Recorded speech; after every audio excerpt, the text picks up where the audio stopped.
Welcome to our session, Great Powers, Democratic Decline, and Global Liberalism. I'm Jeanne Meserve. Efforts to promote democracy around the world are having some challenges, both internally and externally. There are increasingly authoritarian regimes in China and in Russia. Within NATO, Poland and Hungary and Turkey have taken a turn to the right. And there is extremism on the rise in Europe and in the United States. What does all this mean, and what should we do about it? Here to discuss, James Goldgeier. He is Robert Bosch Senior Visiting Fellow at the Brookings Institution and a Professor of International Relations at American University, and Kori, who is Director of Foreign and Defense Policy Studies at the American Enterprise Institute. Great to have you both with us. Thanks for having us.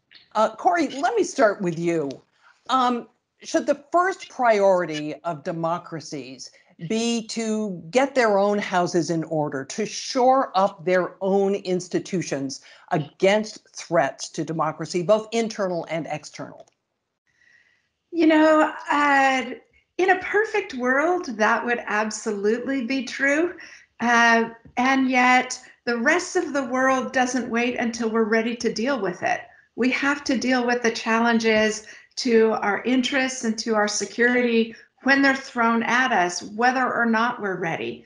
And I think I share the undercurrent of the question, which is that we're not ready. You know, the challenges to the institutions and norms of American democracy in the last several years have been severe. And I'm desperately grateful that institutions have held, but norms have been corroded very deeply, and even institutions have been challenged and politicized in partisan ways that are bad for our country. But the fact is, we've never had a perfect democracy in the United States, and we can still be a force for good in strengthening other democracies and helping to create an international order where our norms become the norms of others. And James, this isn't just about the United States. It's about institutions in other nations as well that are perceived as being champions of democracy. Yes, and that's one of the reasons why it's so refreshing to have, once again, a president who is supportive of our democratic allies, who believes that working with those allies enhances American power. That was a tough 4 years for American allies to be treated the way they were by the President of the United States. And we have a number of allies who contribute greatly to the international system, to multilateral institutions. They contribute financially, they contribute politically. Countries like Germany and Canada and Japan and so on. And it helps to have those countries out there working with us. Much better than to not be working with those countries as we deal with the kinds of challenges that Kori was just talking about. Traditionally, America has been in the lead, leading the charge for democracy. Can we do that now? Do we have the credibility? Are we perceived as being reliable enough? Kori? So, no, we don't have the credibility we once did. No, we're not perceived as reliable enough. But I would remind everybody that, the United States has actually never been all that reliable an ally. And the United States' credibility on these issues has always been suspect. If you look at British reactions to American foreign policy in the 1790s and the 1820s, they are exasperated with the Republican poses the United States strikes while slaveholding is the practice in much of the country, right? Charles Dickens takes a trip through the United States promoting his books in the 1830s, and he describes American society as more barbaric than the Indian nations it's displacing. We shouldn't think that the challenges of sustaining democracy and the challenges of being true to our founding creed that all men are created equal and endowed with inalienable rights, those aren't just recent challenges for the United States. We always struggle with it. And I guess what I would say to those who think the United States doesn't have standing on these issues is that it's not our success that makes us a valuable voice. It's the fact that we constantly struggle to be better than we are that makes us a deserving example for democracies and for societies in transition everywhere. James, I'd love to broaden this out beyond the United States. There is an alliance of democracies pushing the democratic agenda. And I'm curious about what you think of the pandemic and the impact it is having, whether it is breeding more discontent within the world's democracies, if people feel that their governments are not delivering, and if it is feeding into the extremist elements which threaten democracies. Well, I think one of the challenges in sort of thinking about the link between COVID-19 and how our democracies are doing is the fact that some of the democracies have done pretty darn well in dealing with the pandemic. And, you know, if you've been living in Taiwan or South Korea or Australia, you know, for a while, Europe was doing well last summer, but certainly countries like Australia, New Zealand, South Korea, Taiwan, you know, have done extremely well. Japan's also done quite well. You know, compared to other democracies like ours, Canada's sort of gone up and down. There's been differential performance across the European Union. So, you know, it's hard to make a connection between democracy and COVID, but really, I think the quality of particular systems and also cultural norms, particularly, you know, around people's willingness to wear masks and be socially distant and to listen to their governments and to follow the science. That's clearly a difference across countries. So, you know, have authoritarian countries done better? Well, part of the reason it's hard to tell is a lack of trust in the information. I mean, you know, we look at what China has said, we look at what Russia has said about how they've done during this, but it's hard to know how much reliability we have in the kind of information that those kinds of countries are putting out. However, one of the things they're saying is, look, your systems don't work. Ours have worked. Is it a powerful tool for them, Kori? So I was going to jump onto Jim's answer on exactly that point, Jeanne, because if you look at how the Chinese government broke the back of the initial infections, they boarded people involuntarily into their houses. So on the one hand, that's a very effective tactic. On the other hand, no free society is going to use that tactic, nor should they. And if you actually got to ask the people of China whether they would want a big, sloppy experimentation like the United States is having, or whether they wanted no influence over what their government is doing, you might get a different answer than the Chinese government would give you. And so it's not just the results of the pandemic that make people think about what kind of government they want to live under, but also the extent of control they have over the choices of that government. And I would just add just the, you know, the bigger issue, certainly within the United States, but, you know, other democracies face this as well.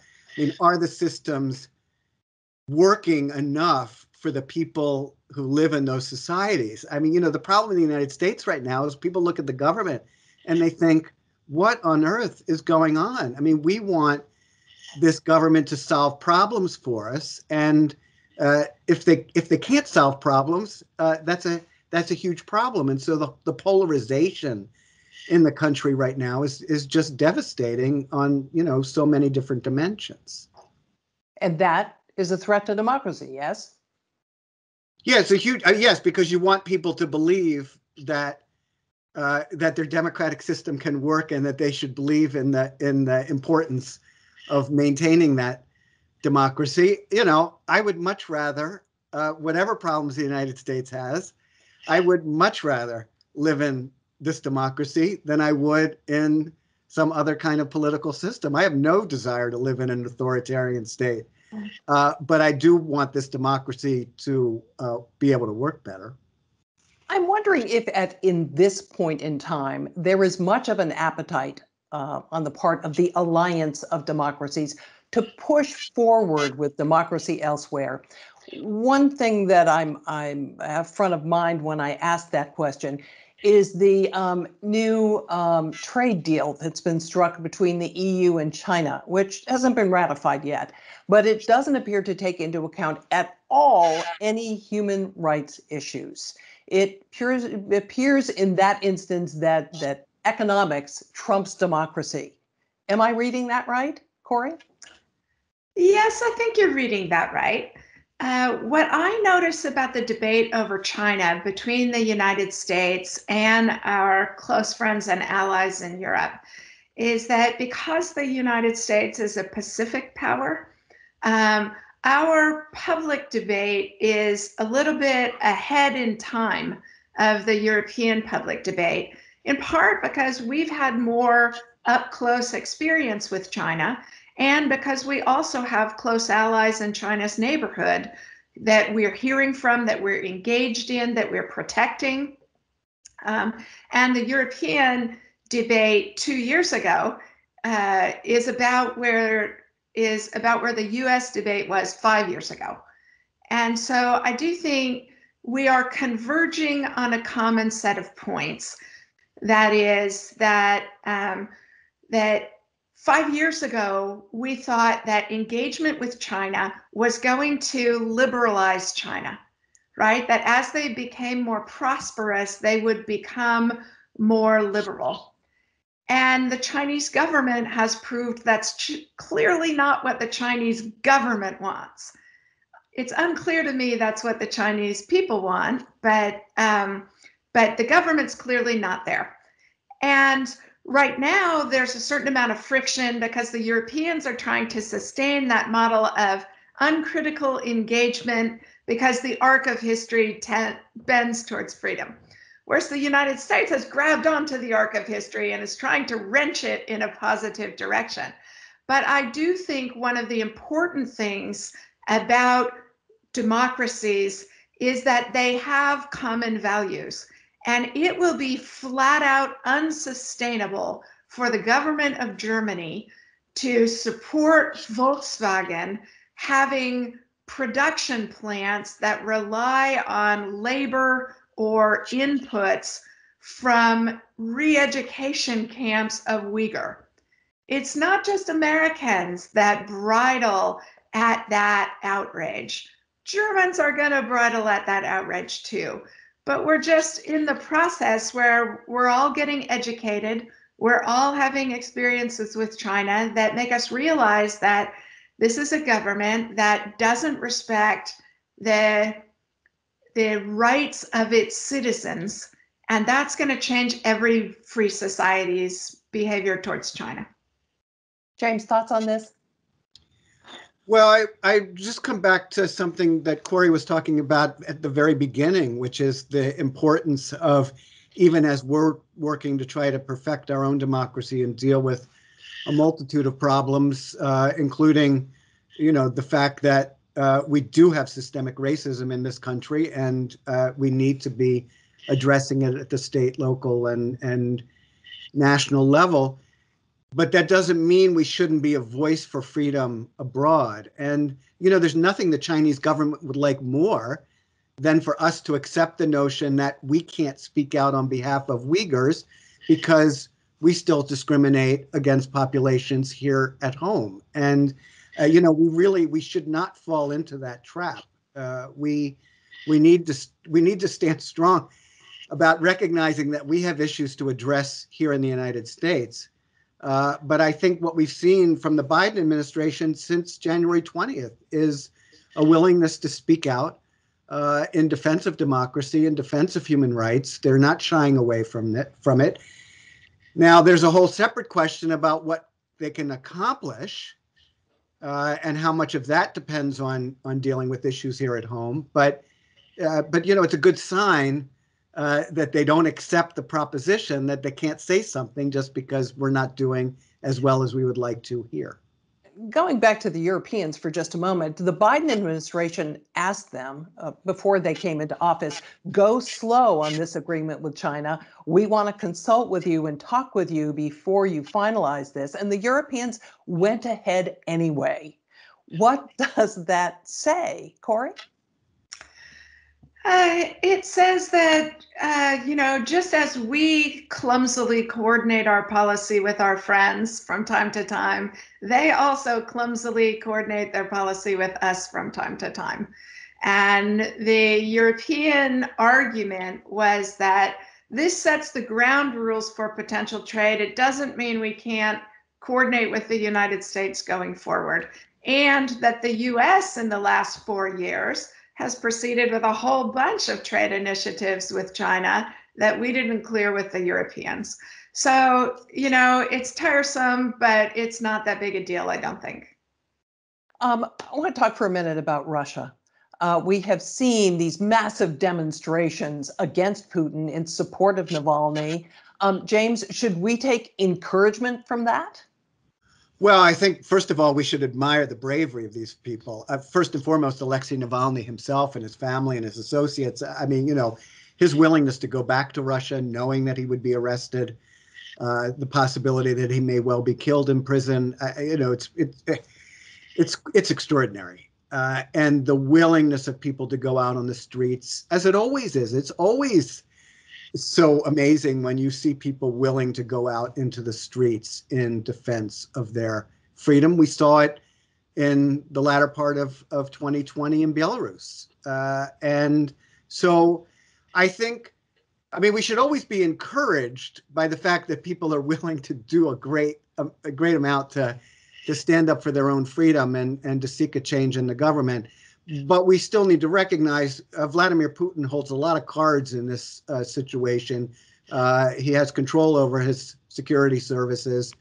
They have a great ability to crack down.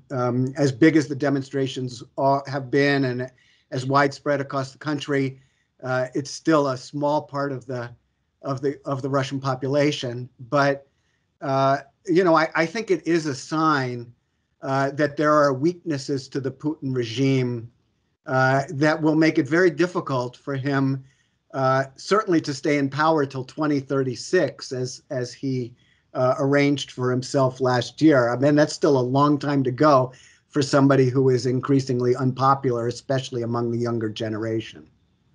Kori, thoughts on Russia?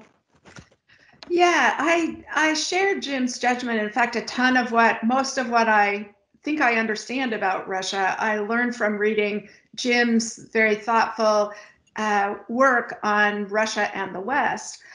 My sense is that he's exactly right, and that we shouldn't presume we understand what will change Russia better than Russians understand what will change Russia. But we could be taking tips from the Russians themselves. So, for example, Alexei Navalny produced a video that tracks the corruption of the Putin regime. Presumably, they have bank accounts in the West. They have companies that are shell companies. The release of the Panama Papers by journalists all over the world appears to have had a huge impact and made the Putin regime really nervous. We should use the tools of free societies like transparency and the rule of law and regulation of finance in ways that support what people trying to change Russia are trying to do. And I just want to add on that I think this really speaks to a point that I feel very strongly about, which is when people talk about, the Russians are engaged in disinformation in the United States, so we should engage in disinformation in Russia. No, we don't need to be engaging in disinformation. We should be using information. The beauty of the Putin Palace video that Navalny put out, it's information. It's not disinformation. It's true. It puts Putin in a horrible light simply by shining a light on his corruption and, the money that he's stolen from the Russian people. And I think we should just keep that in mind as we think about how to counter disinformation. As Kori's saying, as a free society, transparency, it's about information, not disinformation. Does the alliance of democracies need to be reformatted and rejuvenated? President Biden has talked about holding a summit of democracies. There's been a proposal for a D10. And the NATO 2030 report suggested that there be a center for excellence for democratic resilience that would expand beyond NATO to include Asian countries, for instance. Are any of those models that you would embrace, or do you have a different idea? So I'm going to kick this one to Jim because he wrote a fabulous piece on exactly this subject. Well, so despite all that I've said in defense of democracy, I am not a fan of the democracy summit idea, a global democracy summit that it sounds like the Biden administration will hold toward the end of 2021, mainly because of the challenges of the invitation list. It's a lot of work to put on the summit.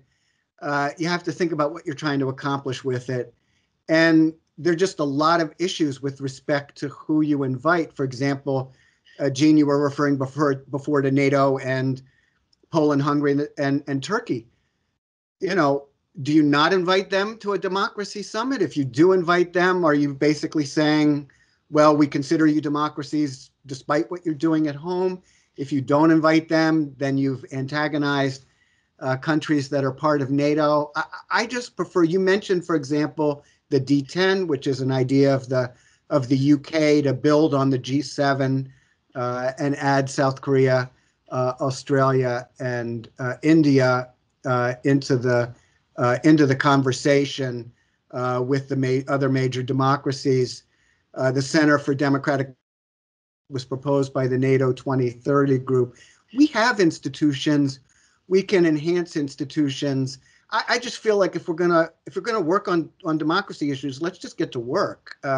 We don't need a big global confab on democracy. And if we want to have a democracy summit, we should have one here in the United States, bringing together national leaders with state and local leaders and NGOs and do that. But I just think the Global Democracy Summit creates more problems than provides solutions. Kori, you're our NATO expert here, so talk to me about that possibility. You still have the problems of Hungary and Poland and Turkey. So is that the wrong umbrella for this?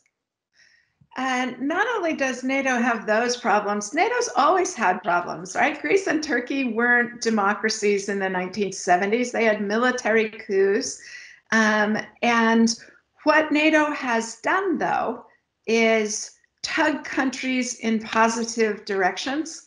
The standards that were set for admission of new NATO members in the 1990s, for example, were not standards many NATO countries could have met when they were admitted.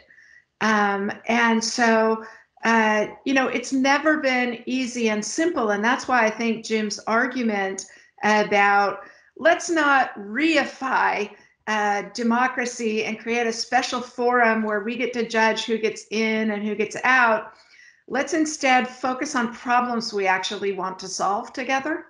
And I think NATO has been brilliant through its lifespan of finding new problems to solve, not because they need new problems, but because we're scared about stuff and we feel safer dealing with it when we are standing shoulder to shoulder with our friends. So we're almost out of time, but I would like each of you to tell me, okay, what should the agenda be? If we were to all get together and get down to work, what's item number one? I think item number one is thinking about how to shield our free societies from those like Putin who would use the openness of our societies to our detriment. And how do we use the tools of our own societies to create accountability for countries like China and Russia? James, your thoughts? Yeah, what I would love to see, I mean, we have this wonderful alliance of NATO. We have tremendous alliances in East Asia.